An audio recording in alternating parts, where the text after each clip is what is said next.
وہ پوچھتی ہے کہ مچھلی سارے حلال ہیں، تو وہ پوچھتی ہے کہ جو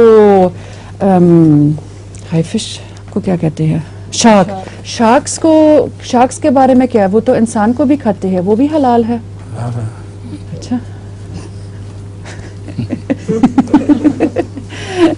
حضرت gesagt ja auch Haifische sind halal.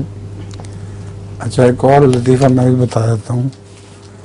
ایک صاحب گاڑی میں بیٹھے ہوئے تھے، گاڑی چلنے والی تھی، تو ان کا نوکر دوڑا آیا اور اس نے کہا کہ جناب بچہ ہوا ہے. تو اس نے کہا تو ہوا ہے تو مجھے کیا؟ انہوں نے کہا جناب آپ کے گھر ہوا ہے. تو انہوں نے کہا تمہیں کیا؟ اپنے لیے بھی علم کے لیے بھی. مبارک خود میں جاب مل گئی ہے. ہاں جی آگے. جی